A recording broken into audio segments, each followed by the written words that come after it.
ગુજરાતમાં છેલ્લા 5 વર્ષ દરમિયાન ખેડૂતોને થયેલા પાક નુકસાન સામે રાજ્યના 99.43 લાખથી વધુ ખેડૂતોને કુલ ₹12,389 કરોડથી વધુની સહાય ચૂકવવામાં આવી છે. ભાજપના પૂર્વ નેતા નુપુર શર્મા મંગળવારે પ્રયાગરાજ પહોંચ્યા અને સંગમમાં સ્નાન કર્યું. આ દરમિયાન મીડિયા સાથે વાત કરતા તેમણે હર હર મહાદેવ અને હર હર ગંગે કહ્યું હતું.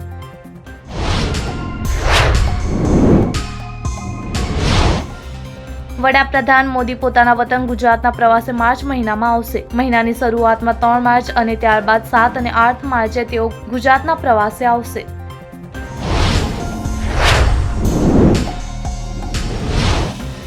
સોશિયલ મીડિયા પર એક વિડીયો વાયરલ થઈ રહ્યો છે, જેમાં AI રોબોટે માણસ પર હુમલો કર્યો છે. ત્યારે હાજર સુરક્ષા કર્મચારીઓએ તરત જ રોબોટને પકડી લીધો હતો.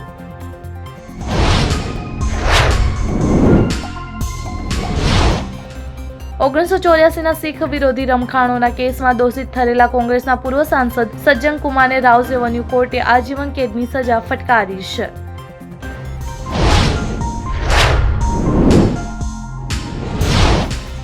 ગોવાની રાજધાની પણજીમાં એક ફિલ્મ અભિનેત્રી અને તેના મિત્ર સાથે અશ્લીલ હરકતો કરવાનો મામલો સામે આવ્યો છે. મહિલાએ સોશિયલ મીડિયા પર પોતાની આપવીતી જણાવી હતી.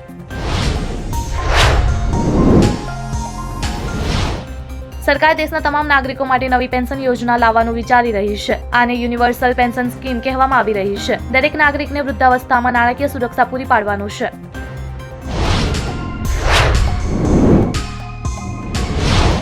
બિહારના મુઝફ્ફરપુર જિલ્લામાં ઓનલાઈન સટ્ટાબાજીના વ્યસનથી એક યુવાનનો જીવ ગયો છે.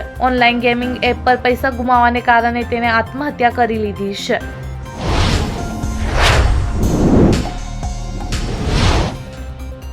વિશ્વનાથ ધામ ટ્રસ્ટે એક એડવાઇઝરી જારી કરી છે. મંદિરમાં આવતા તમામ દર્શનાર્થીઓ ભક્તોને ખાલી પેટે લાઇનમાં ન ઊભા રહેવા માટે પણ કહેવામાં આવ્યું છે.